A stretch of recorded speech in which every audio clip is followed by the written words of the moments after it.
Okay.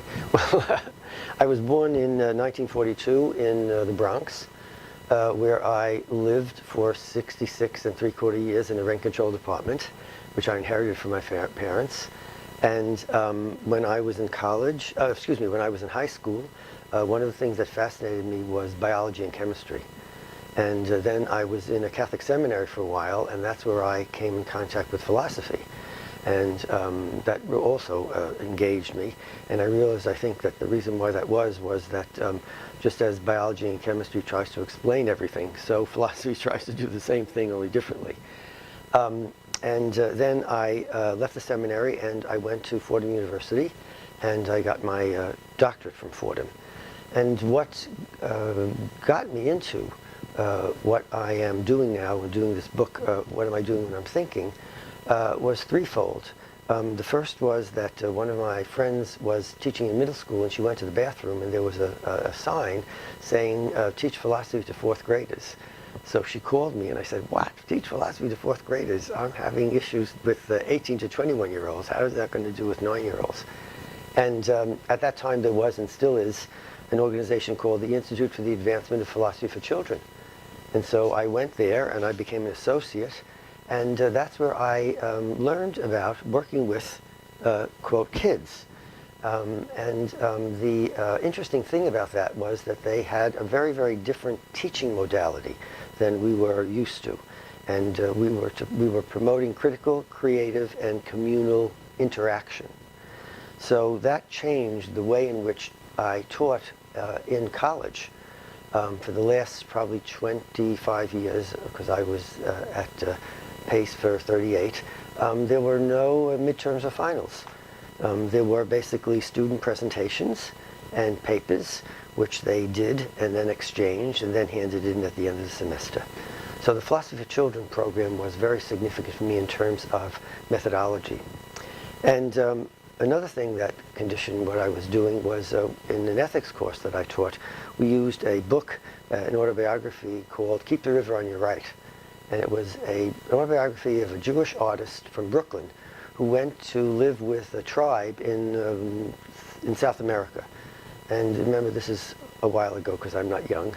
And one of the things that he did is he brought with him one time an old-fashioned record player where you would crank up, you cranked it up and there was a big kind of whatever sound emitting device.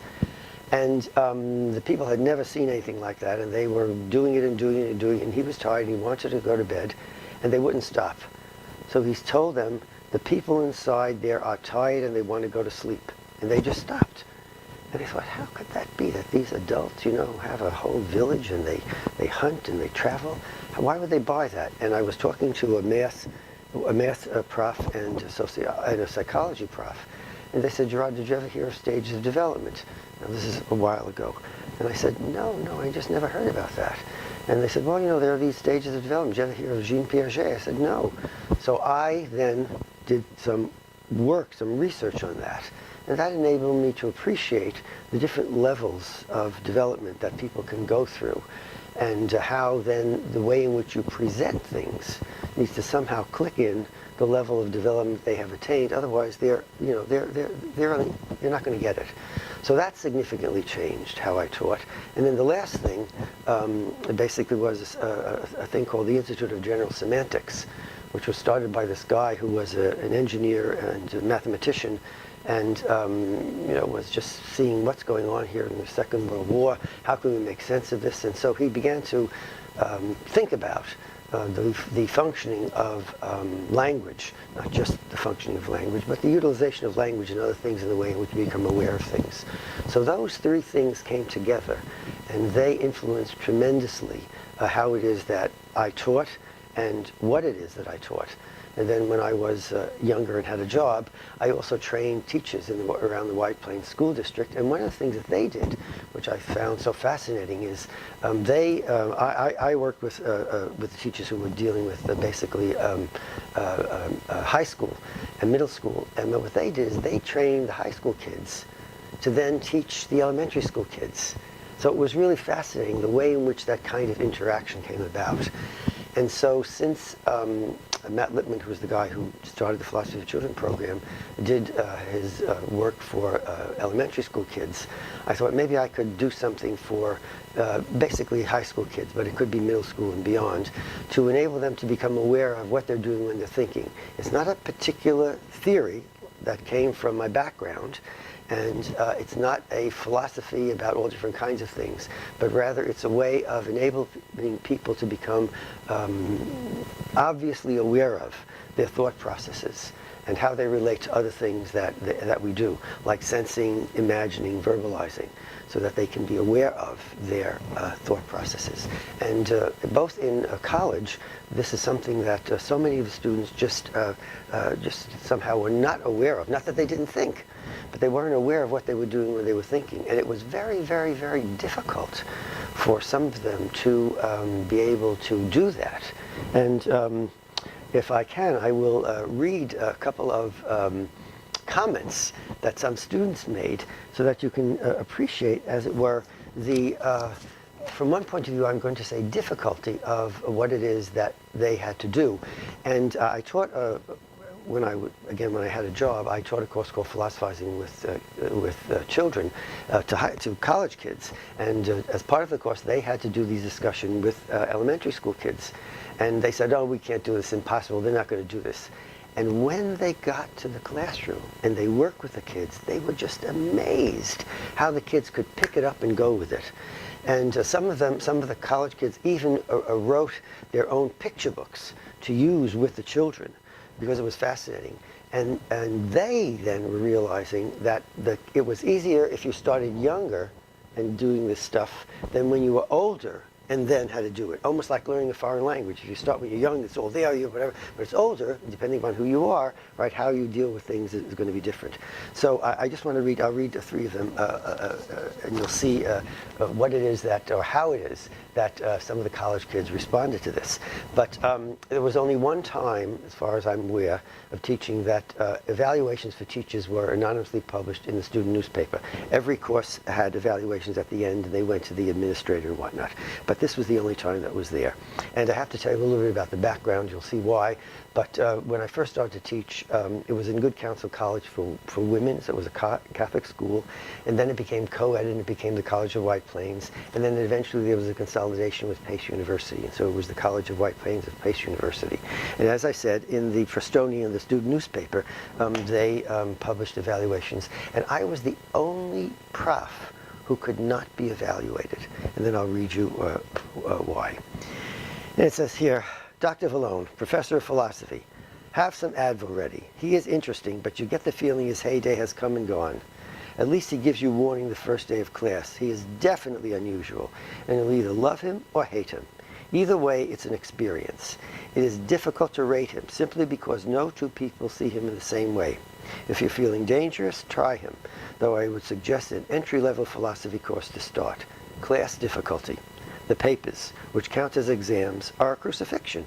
But then again, being nailed to a cross seems pleasant enough after struggling with his papers. If you can relate to him, you will do well. If not, you'll be kissing his feet when you end up with a C. And they did say feet.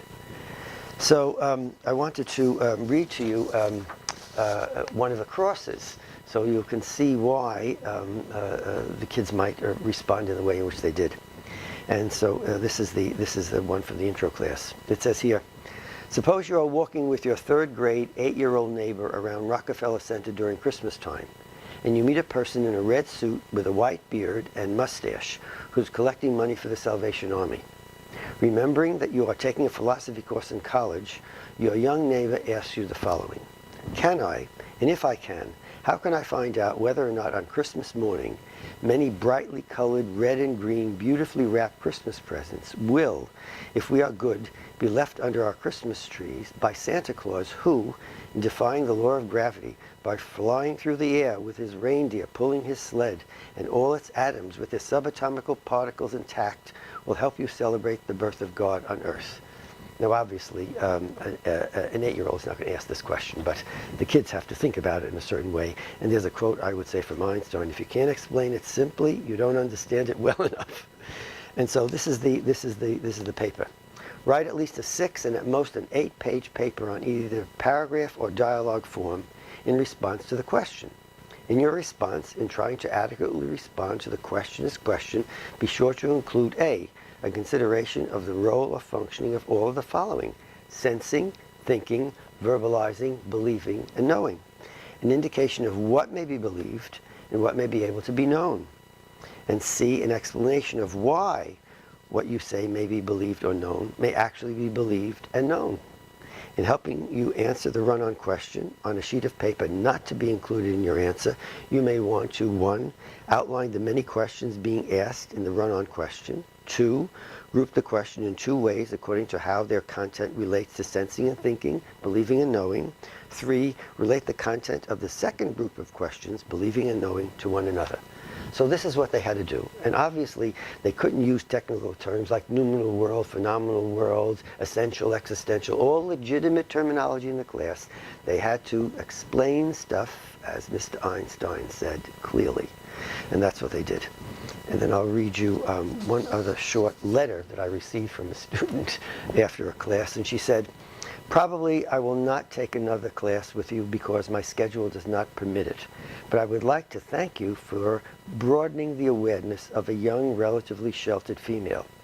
Things you have said and taught have piqued my interest and aroused curiosity as well as provided insight. Many students have said you are a difficult professor, perhaps strange even. Unfortunately, they may say this out of lack of understanding and some narrowness of mind. Then again, perhaps you are what they say, and I am deviant in my view. Either way, thank you, and may the force, whichever one you believe in, if you believe in, be with you. P.S. If you do believe in a force, spirit, God, etc., who is it? Can you see it? Can you touch it? Can you know it, if it is there? And if you can, how?" So you see that obviously she clicked into the class and could pick up this kind of stuff. So that's what motivated me to do this book that I'm doing, thinking, what am I doing when I'm thinking? Because I would like to provide high school students, which could also be younger, middle school, and obviously older, with a way of becoming personally aware of what they're doing when they're thinking. And it's not a legitimate academic scholarly presentation, but rather it's a multi-log. It's a conversation. It's a conversation between an elementary school and a high school kid, and then a conversation between the elementary and high school kid and the sister who's in college, and then between the three of them and a set of parents. And what they do basically is just talk about what's going on when we think.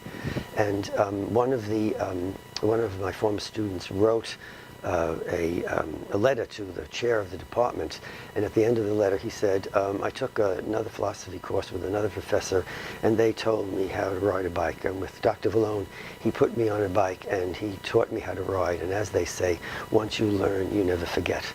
And so that was the metaphor that I used in writing the book. And basically the metaphor is thinking is like riding a bicycle. And so there's a dialogue back and forth. Well, how does that work? And, the wheels are like the senses, and, then the center of the wheels are like images that we create. And then, there's words, the chains that are there. And then there are pedals, which are like feelings. And then there's the whole structure, which can be like a viewpoint. So it uses a metaphor of riding a bicycle to talk about how you think. And then, just as I learned there were different stages of development, there are different kinds of bicycles, right? And so there are like the three-wheeler bicycle, and the training bicycle, and then the regular two-wheelers, and then the racing bicycles. So each of those, right, can be a metaphor for a different level of development. And then who rides them and where they ride them are going to be different. So depending upon who you are and where you are, right, what you're going to think about, how you're going to think about it is different. And that's how I try in using specific examples to enable the kids to become self-consciously aware of what they're doing and to see how they interact. How, for example, hearing a word can create an emotional response. Feeling a certain way can create a thought process. If you use one kind of word rather than another kind of word, somebody may be offended or somebody might like it. And again, people are just generally not presented in that way with this kind of stuff. Oftentimes it's very legitimately scholarly presented, but not very immediately presented. And so that's what I try to do. it's kind of interesting because there were a number of them actually, and one of them was exactly what you said, Socrates. Because when we started to do philosophy, I had never heard about this, and as a matter of fact, in my intro course, there was a movie that was called The Death of Socrates, which was basically a dramatization of Platonic dialogues. And when the semester would start, I would actually show part of that so that the kids could appreciate what goes on when you do a dialogue, because kids were not used to doing dialogues. They were used to legitimately being lectured and then having exams by that. But because, as I mentioned, my methodology changed with the Philosophy for Children program, the way in which I taught my classes, and then I'll mention to other people, but the way in which I taught my classes was basically I taught the first 2 weeks. And then the last 12 weeks was done, 11 weeks was done by the kids, and then I taught the last week. And then what happened is I modeled how to do it. And we divided up the class into groups, 3 to 5 students. And what they had to do is they had to hand in an outline to me, they had to lead a discussion, they had to make an evaluation. And so the content was then presented by them to the group. And before they made the presentation, what happened was the kids would come up with questions in the class. And they would then sit down together and think about the questions, and then, there would be a presentation, and then they would answer the questions. So the teaching methodology was radically different as a result of that. So that came from Socrates and the Philosophy of Children program. And then another philosopher who was very significant for me was Thomas Aquinas, because as I said, I was in a Catholic seminary for a while. And one of the things that I found fascinating about that was, Aquinas used the, quote, pagan Aristotle, his philosophy, to present, Christian ideas. So here you had somebody from a different tradition coming, in relationship to another tradition. And so for me, that was new, because when things were presented, they were presented in a certain way, and said, wow, that's interesting. There are different ways of looking at it. And then when I got into graduate school, I was just enthralled with John Dewey. And John Dewey was basically, the kind of, quote, educational reformer. But his thing was you use immediate experience, and your thoughts, processes emerge from that, and that's what you use to try to enable you to understand X, whatever is going on. So those were actually the people that influenced, I'm not even going to say so much the content, but the methodology that I used, and which then forms the basis for the book, because it's a multi-log, right? It's not saying this is this, but it's people talking back and forth. And as you can see, the characters in the book was elementary school, high school, college, and then parents. So obviously there are different levels of experience and growth and development there, and they interact with one another, which should allow that to happen to the readers. What about being like a spiritual person, like you're religious? Does that conflict with the teachings of philosophy? Well, it's kind of interesting when you say that. I'm going to give a slightly different area answer to that, but my answer basically is no.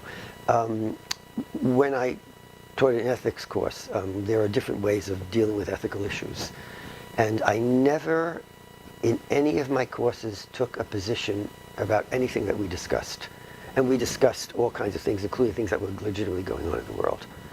And at the end of the last class of one of the courses, one of the students was going out, who was an A student, and she said, "Okay, Dr. Vallone, if you had to classify yourself, how would you classify yourself?"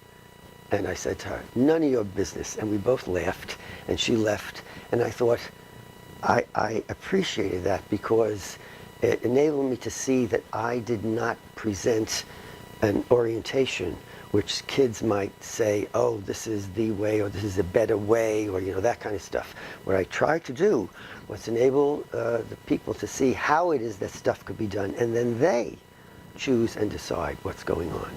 And also, as far as religion is, I was in a Catholic seminary. I left, and I am an interfaith minister. Which was kind of interesting. One of my friends years ago found out about this. It was a place called the New Seminary, and actually it was started by how shall I say this? Legitimate religious practitioners, namely priests, ministers, that kind of stuff, who were meeting to deal with Vietnam. And they decided that there would be people who either would not go into or be accepted by traditional seminaries. And so they started a seminary. It was one of the first non-denominational seminaries in the country.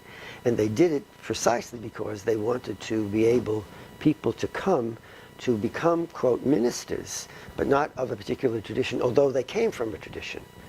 So that's that. I didn't know anything about it, and I said, well, let me find out about it, because I didn't want her to do something that didn't make sense. And so I did some research, and it was licensed, and we received our certificates, and we were legitimately able to do services and weddings. So that was really how I kind of became involved in I would say, spirituality. People now use the distinction. They say spiritual, they're not religious. So that kind of distinction, I might be involved in something like that. But I also thought it was kind of fascinating because, I was hired originally by, nuns in a Catholic women's college. And but they didn't just have Catholics. I mean, they had, it was a wonderful place. I mean, they had Baptists, they had Jews, they had non-practicing Catholics.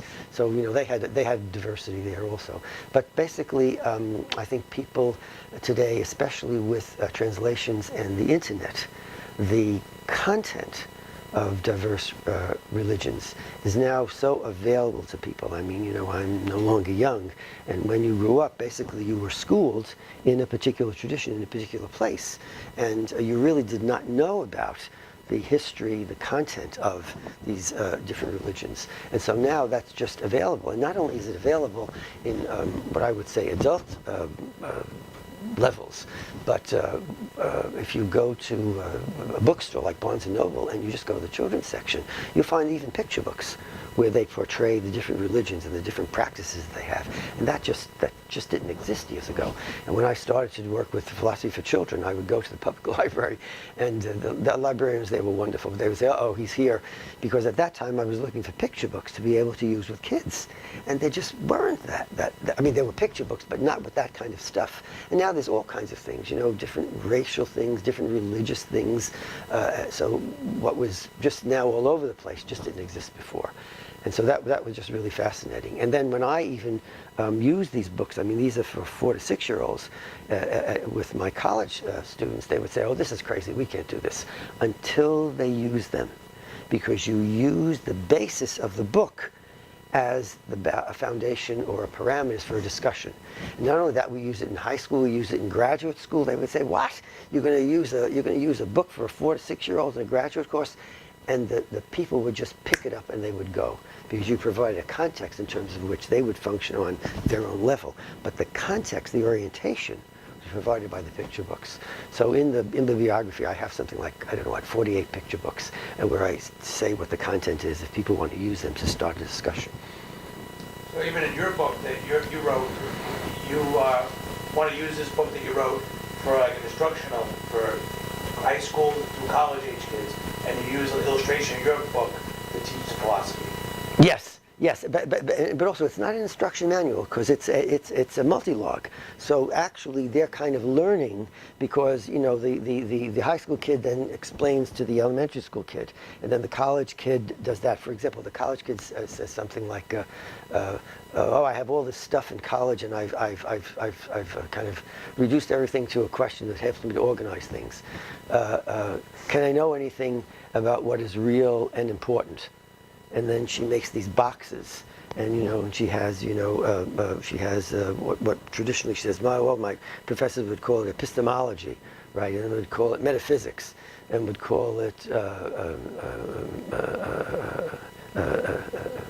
aesthetics, and ethics. And so she's trying to organize stuff, and so I try to just enable the kids to appreciate what goes on when they think, how it relates to the other processes, and then just in general what they can think about.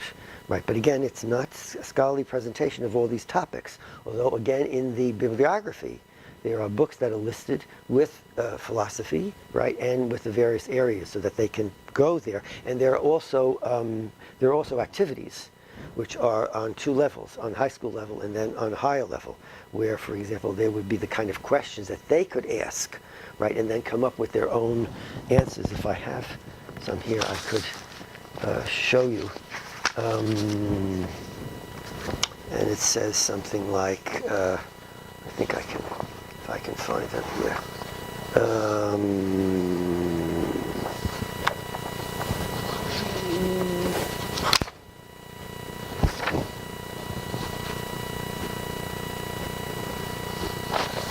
I'm sorry.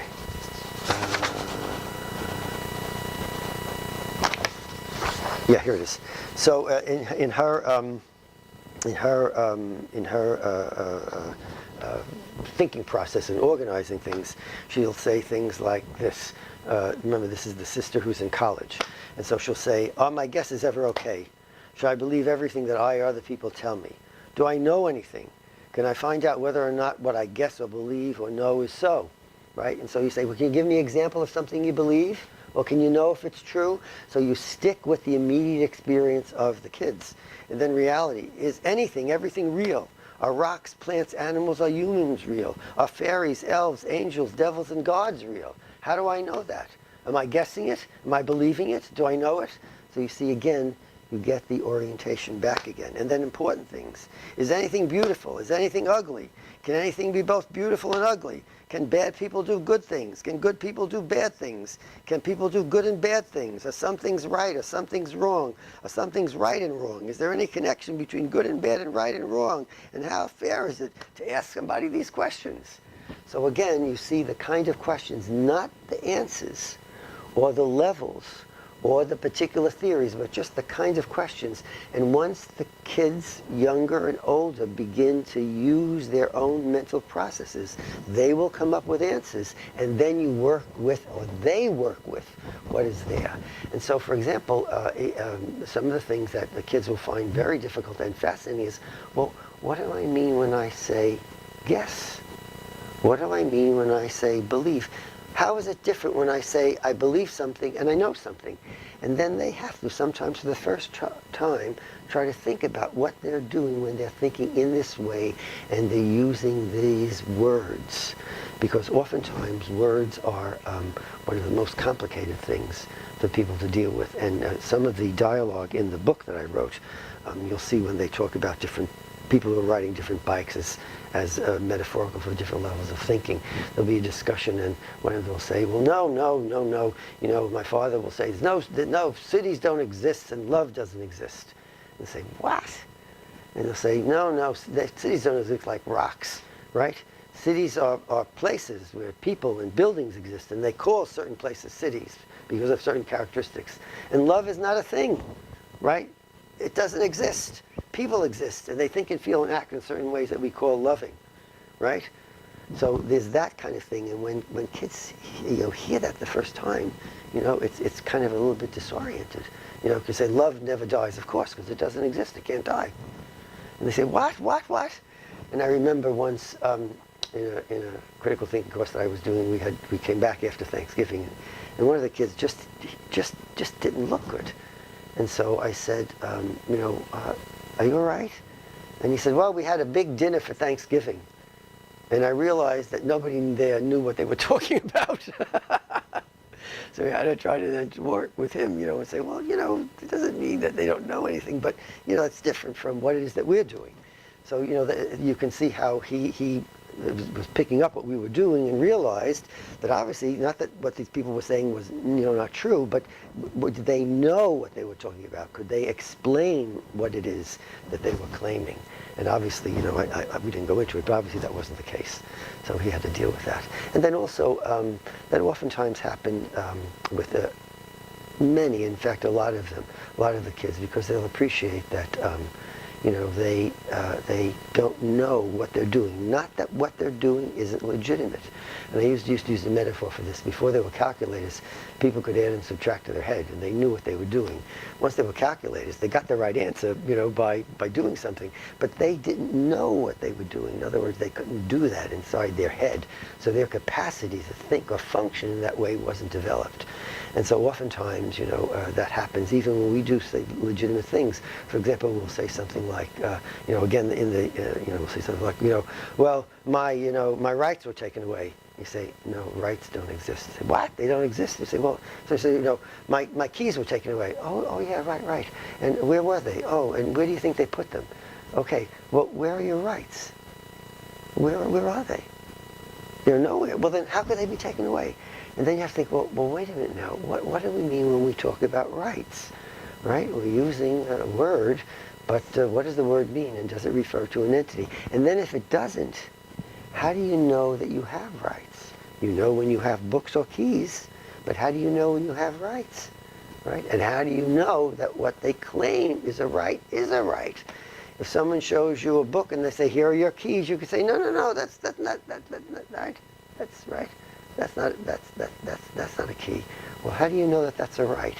And so the whole way of thinking in a very, I'm going to say, sophisticated way, right, is just really being developed by people who would ride what I call in the book racing bikes, right? And they would be people who would be for sure in college. But can you do that earlier? Yes.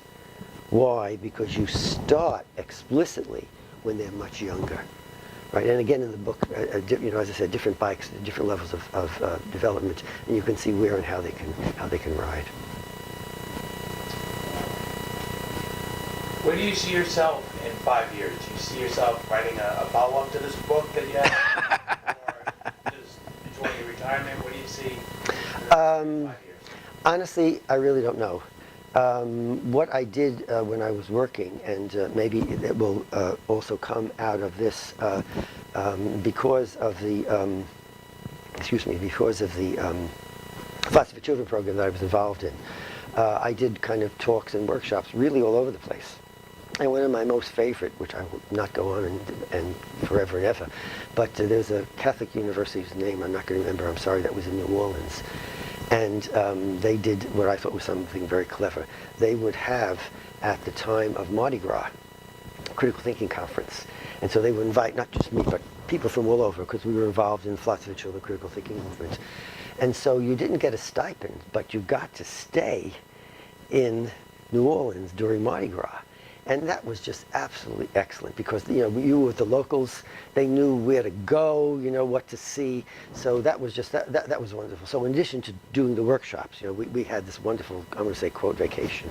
So I don't know whether or not some of the people, depending on who uses, would like something like that also. I would love to be able to do, do some presentations, do some workshops, that kind of stuff. I'm kind of outside of the circle now because I'm retired. I'm not involved in that. But maybe something like that will come of this, and then we'll just see. We'll just see what happens.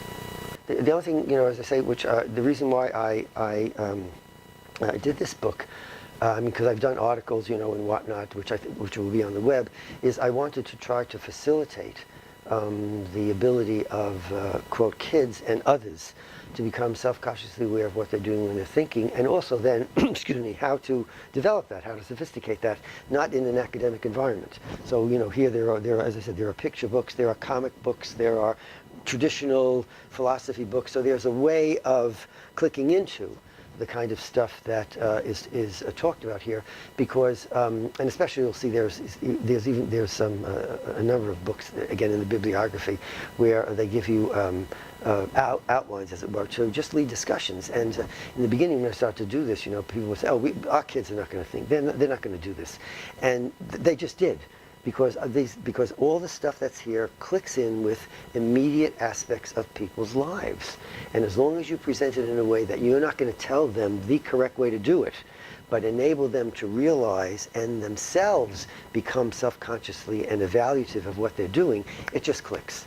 And they can just do it in all different kinds of things. And I received a a Christmas card years ago after the holiday was over for one of my students. And she wrote me a note because the holiday was over, and she said, I saw this and I thought of you, so I'm sending it to you. And it's a kid, you know, on the card, it's a kid that's on Santa Claus's lap. And the kid is saying, define good. So she was saying, you know, that's what you do. You know, that's what you do in the class. You know, what does that mean? What does this mean? And then one of the I want to say large discussions that the kids would have among themselves, obviously I was there in class, might be, for example, well, what do you mean by religion? And for instance, in our textbook, there were 8 different, quote, definitions for the term of religion. They were all slightly different, which meant, you know, depending on what you had, you could do something or not do something, or something was included or something wasn't included. And that really started a whole thinking process with these kids, you know, because they just never thought about that. They never thought about what they meant by it, and they say, yeah, well, if this is what the person means, then when you tell them that, they're going to get it or not get it or buy it or not buy it because of their, quote, unconscious understanding of what they mean by or how they use the word. And that is what came from, remember I said general semantics. That was the thing that came from that, the very serious influence that language has on how people understand things. And one of the things years ago, I did a paper, and it was about a preacher who, and I'm sorry, I'm not going to remember what the words, but it was, the preacher says something. And then what I did is I showed how people on different levels would understand.